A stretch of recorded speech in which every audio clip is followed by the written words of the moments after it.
Back to clean news UP. चलिए देखते हैं उत्तर प्रदेश की 25 फटाफट बड़ी खबरों को। इससे पहले आप न्यूज को कहां से देख रहे हैं हमें कमेंट में बताना बिल्कुल ना भूलें। साथ ही हमारे फेसबुक पेज को भी फॉलो करें। फेसबुक पेज का लिंक डिस्क्रिप्शन में दिया गया है।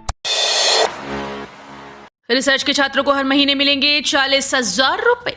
उत्तर प्रदेश के मुख्यमंत्री योगी आदित्यनाथ ने प्रदेश के होनहार युवाओं को प्रोत्साहित करने के लिए एक योजना की शुरुआत की है, जिसका नाम है यूपी मुख्यमंत्री फेलोशिप योजना। इस योजना के अंतर्गत अगर आप रिसर्च के विद्यार्थी हैं तो आपको इस फेलोशिप के जरिए 30,000 रुपए मिलेंगे। इस योजना के तहत 100 युवा सिलेक्ट किए जाएंगे, जिन्हें रिसर्च के लिए हर महीने 30,000 रुपए दिए जाएंगे। इसके अलावा हर महीने टूर के लिए 10,000 रुपए अलग से दिए जाएंगे। साथ ही टैबलेट खरीदने के लिए 15,000 रुपए दिए जाएंगे। जो युवा इस योजना के तहत सिलेक्ट किए जाएंगे उन्हें 1 साल तक इस प्रोग्राम में रखा जाएगा। एसजीपीजीआई लखनऊ में 2,969 पदों पर होगी भर्ती। योगी सरकार ने दी मंजूरी।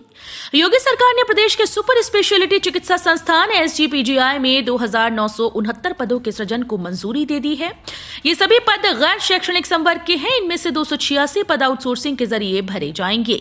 चिकित्सा शिक्षा विभाग के प्रमुख सचिव आलोक कुमार ने इसका आदेश जारी कर दिया। इसी माह प्रदेश सरकार के केजीएमयू और लोहिया संस्थान में भी करीब 14,000 पदों के सृजन को स्वीकृति दी है। प्रदेश सरकार यूपी के सुपर स्पेशलिटी चिकित्सा संस्थानों में स्टाफ की कमी को पूरा कर रही है। बीपी शुगर समेत 30 से ज्यादा दवाओं की कीमतें बढ़ी। दवा की कीमतों पर जैसे किसी का नियंत्रण नहीं रहा। हाल फिलहाल में माल भाड़े में कोई इजाफा नहीं हुआ, न दवाओं के रसायन कच्चे माल की कीमतें बढ़ी। फिर भी दवा कंपनीज ने दाम बढ़ा दिए हैं।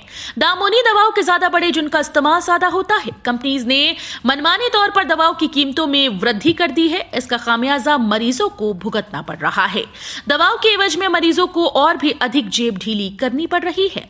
ब्लड प्रेशर, शुगर, दिल, स्ट्राइड समेत दूसरी गंभीर बीमारियों का इलाज महंगा हो गया। इन बीमारियों के इलाज में इस्तेमाल होने वाली करीब 30 तरह की दवाओं की कीमतों में लगातार इजाफा हो रहा है। प्रीपेड मीटर वाले बिजली उपभोक्ताओं की नई मुश्किलें, अचानक बंद हो गई ये सुविधा। गोरखपुर के 7,000 प्रीपेड उपभोक्ता अपना मीटर अब पेटीएम से रिचार्ज नहीं कर पाएंगे। पेटीएम से प्रीपेड मीटर रिचार्ज की सुविधा 16 दिसंबर से बंद हो गई। लेकिन बिजली निगम के अभियंताओं ने उपभोक्ताओं को न तो इस बारे में कोई जानकारी दी और न ही कोई व्यवस्था बनाई। महानगर में पहले सिक्योर कंपनी ने प्रीपेड बिजली मीटर लगाए। तकरीबन 7,000 उपभोक्ताओं के परिसर में इस कंपनी का मीटर लगा हुआ है। पहले मीटर रिचार्ज के लिए उपभोक्ताओं को टाउन हॉल, बख्शीपुर, मोहद्दीपुर या राप्ती नगर में बने काउंटर पर जाना पड़ता था। जयवीर सिंह जापान और दक्षिण कोरिया से 25,000 करोड़ के एमओयू करके लौटे और योगी से मिले। यूपी में होने वाले ग्लोबल इन्वेस्टर समिट से पहले निवेशकों को आकर्षित करने के लिए योगी सरकार के मंत्रियों का विदेश दौरा जारी है।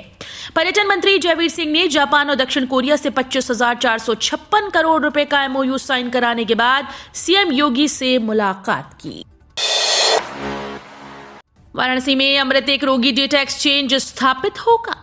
थॉमस कंप्यूटिंग के सीईओ स्टीफन फ्रांसिस और vice president international sales Pierre Krasnowski ने आईटी से संबंधित लैपटॉप और टैबलेट असेंबलिंग और वितरण के क्षेत्र में निवेश पर उत्सुकता जताई।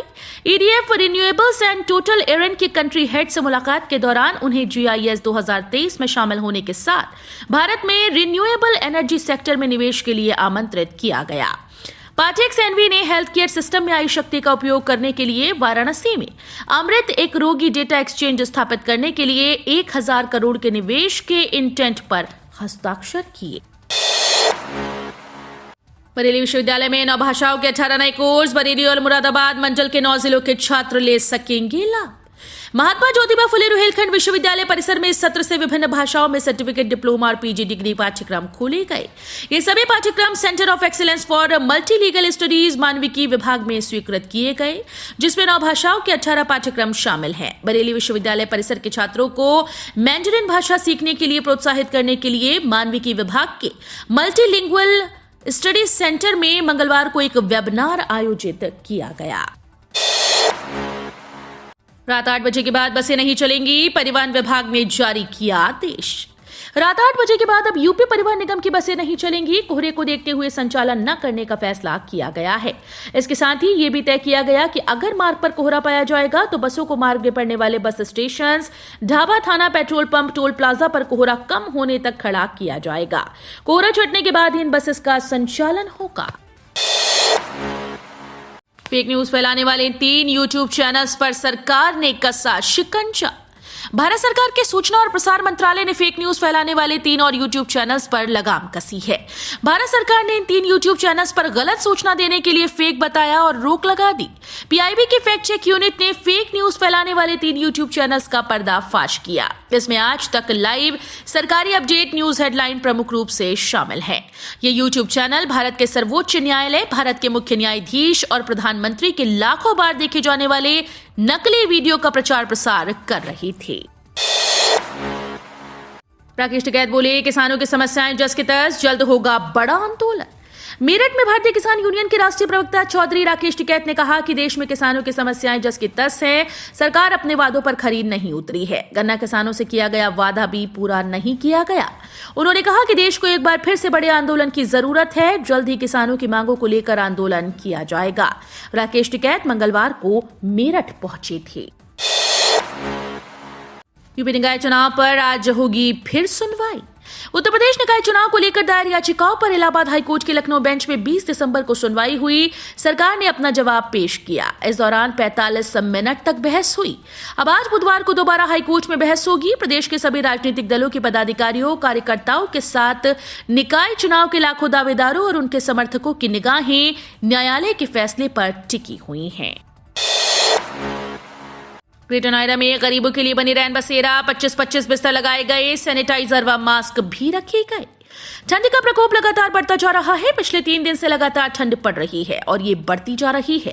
बढ़ती ठंड को देखते हुए ग्रेटर नोएडा प्राधिकरण की तरफ से सेक्टर डेल्टा 2 और P3 के सामुदायिक भवन में रैन बसेरा बना दिए गए हैं। इसमें बिस्तर की व्यवस्था की गई।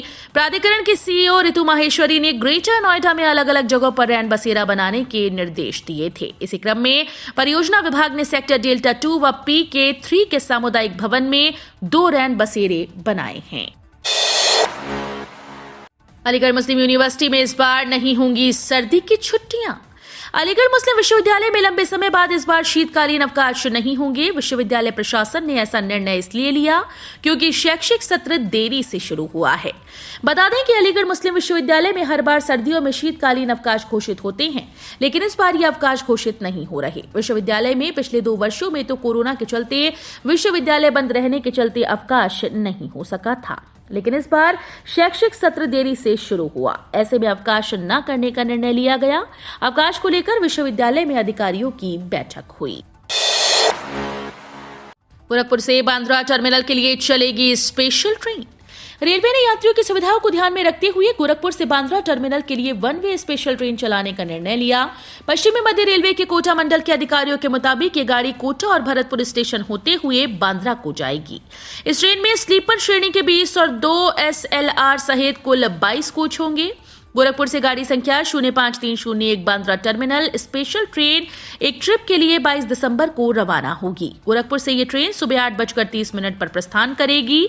वहीं भरतपुर में ये रात 11:30 बजे और कोटा रात 2:10 पर होते हुए अगले दिन शाम 4:25 पर बांद्रा टर्मिनल पहुंचेगी। यूपीएमआरसी के नाम से निकली भर्तियां फर्जी, यूपी मेट्रो ने किया सावधान। Uttar Pradesh metro rail corporation में भर्ती के नाम पर फिर जालसाजों ने विज्ञापन निकाला है। फर्जी भर्तियों के विज्ञापन के जरिए उम्मीदवारों से ठगी की कोशिश की जा रही है। यूपी मेट्रो ने इसके लिए प्रदेश भर के युवाओं को सतर्क किया। पहले भी फर्जी दस्तावेजों के माध्यम से ठगे जाने का मामला सामने आया था। यूपी मेट्रो के नाम पर यह फर्जीवाड़ा सोशल मीडिया प्लेटफॉर्म लिंक्डइन पर किया जा रहा है। विक्रम मौर्य नाम के व्यक्ति ने लिंक्डइन पर खुद को UPMRCL का मानव संसाधन प्रबंधक बताया है। शिवपाल यादव ने सपा में नई भूमिका की अटकलों पर लगाया ब्रेक। समाजवादी पार्टी में अपनी पार्टी का हाल ही में विलय करने वाले शिवपाल सिंह यादव की नई भूमिका क्या होगी, इस पर कई दिनों से अटकलें लग रही हैं। यहां तक कि कुछ राजनीतिक पंडितों ने उनके दोबारा नाराज होने की आशंका जतानी भी शुरू कर दी। इस बीच मंगलवार को शिवपाल सिंह यादव ने समाजवादी पार्टी और अखिलेश यादव पर बड़ी बात कही। उन्होंने कहा कि अखिलेश यादव विपक्ष की अच्छी भूमिका निभा रहे हैं। हम सपा में अब आजीवन रहेंगे, पद मिले या नहीं, हमें कभी पद की लालसा नहीं रही। वाराणसी में ऐतिहासिक होगी भारत जोड़ो यात्रा, कांग्रेस करेगी स्वागत। कांग्रेस नेता राहुल गांधी के नेतृत्व में चल रही भारत जोड़ो यात्रा के समर्थन में उत्तर प्रदेश में भी भारत जोड़ो यात्रा चल रही है। प्रयागराज प्रांत से निकली भारत जोड़ो यात्रा 22 दिसंबर को वाराणसी पहुंचेगी। बनारस में निकलने वाली 22 किलोमीटर की यात्रा ऐतिहासिक होगी। जिला व महानगर कांग्रेस कमेटी की बैठक चांदपुर स्थित कैंप कार्यालय में हुई। एलयू में टेलीकॉम अवेयरनेस पर वर्कशॉप, 5G पर एक्सपर्ट्स ने दिए टिप्स। लखनऊ विश्वविद्यालय के न्यू कैंपस में इंजीनियरिंग डिपार्टमेंट के इलेक्ट्रॉनिक संचार विभाग और दूरसंचार विभाग भारत सरकार के संयुक्त सहयोग से टेलीकम्युनिकेशन अवेयरनेस पर वर्कशॉप का आयोजन किया गया। इस दौरान मानव शरीर पर EMF रेडिएशन के प्रभाव, दूरसंचार सुरक्षा पहलू और 5G मोबाइल टेक्नोलॉजी पर भी एक्सपर्ट्स ने टिप्स दी। टेलीकॉम सिक्योरिटीज पर क्विज भी ऑर्गेनाइज किया गया, जिसमें 10 छात्रों को DOT से सर्टिफिकेट दिया गया है। पीएम से मिले आकाश सक्सेना, मोदी बोले रजा लाइब्रेरी को दिलाई जाएगी वैश्विक पहचान। प्रधानमंत्री नरेंद्र मोदी ने कहा कि उन्होंने रामपुर की रजा लाइब्रेरी के बारे में बहुत कुछ सुना और पढ़ा है। इस लाइब्रेरी में संरक्षित दुर्लभ पांडुलिपियों के बारे में उनको जानकारी है। रजा लाइब्रेरी में कुछ ऐसी पांडुलिपियां हैं जो दुनिया में कहीं भी उपलब्ध नहीं। उन्होंने कहा कि इस लाइब्रेरी को वैश्विक पहचान दिलाई जाएगी। सरकार की कोशिश होगी कि इस लाइब्रेरी की गिनती दुनिया की बेहतरीन लाइब्रेरी के रूप में हो। चीन की इस पॉलिसी से पूरा देश पड़ा खतरे में। चीन में कोरोना के बिगड़े हालातों ने पूरी दुनिया में एक बार फिर से खौफ का माहौल पैदा कर दिया है। दुनिया भर के स्वास्थ्य विशेषज्ञों और अलग अलग देशों में कोविड से बचाव को लेकर नीतियों का निर्धारण करने वाली संस्थाओं ने अपने देश के हेल्थ सिस्टम की फिर से समीक्षा करना शुरू कर दिया। फिलहाल इस समीक्षा के दौरान खुलासा तो यही हुआ कि चीन ने अपनी एक ऐसी पॉलिसी बनाई जिसकी वजह से वो एक बार फिर से कोविड के सबसे बड़े खतरे में फंस गया है। राशन लेने वालों के लिए सबसे बुरी खबर सुनकर ही माथा पकड़ लेंगे 80 करोड़ लोग। केंद्र सरकार की तरफ से अप्रैल 2020 में शुरू की गई पीएम गरीब कल्याण अन्न योजना 31 दिसंबर 2022 को खत्म हो जाएगी। मोदी कैबिनेट की तरफ से 28 सितंबर को इसे 31 दिसंबर तक के लिए बढ़ाने का फैसला किया गया था। इस योजना के तहत 80 करोड़ लोगों को 5 किलो प्रति व्यक्ति के हिसाब से फ्री अनाज दिया जाता है। योजना की समयावधि पूरी होने के बाद फ्री राशन की सुविधा बंद हो जाएगी। 2 दिन और घने कोहरे से होगी सुबह की शुरुआत। 23 दिसंबर से बढ़ेगी ठंड। यूपी में ठंड ने धीरे धीरे अपना रंग दिखाना शुरू कर दिया है। सुबह घने कोहरे के साथ हुई सुबह 5:30 बजे से 10 बजे तक 50 मीटर दृश्यता रही। शाम 4 बजे के बाद कोहरा छटना शुरू हो गया। मौसम विभाग ने 2 दिन और घने कोहरे की चेतावनी जारी की। आंचलिक मौसम विज्ञान केंद्र के निदेशक मोहम्मद दानिश के मुताबिक धूप न निकलने से गलन का एहसास होता रहा। वरिष्ठ मौसम वैज्ञानिक अतुल कुमार सिंह का कहना है कि 10 बजे के बाद दृश्यता बढ़नी शुरू हुई। शाम 4 बजे तक ये 200 से 800 मीटर के बीच रही। म्यूचुअल फंड में नए साल में करें निवेश, मिलेगा सबसे तगड़ा रिटर्न। SBI कॉन्ट्रा फंड है जो कि इस म्यूचुअल फंड को क्रिसिल ने नंबर 1 रैंक पर किया है। इसमें निवेशकों को लंबी अवधि में अच्छा रिटर्न मिलता है। फंड ने पिछले 3 सालों के दौरान निवेशकों को 31.85% का सालाना रिटर्न दिया। इतना रिटर्न बेहतरीन माना जाता है। ICICI बैंक, HDFC बैंक और axis bank SBI Contra fund के टॉप होल्डिंग्स हैं। ये जोखिम वाला निवेश है क्योंकि बड़ी राशि में फंड इक्विटी में लगा होता है।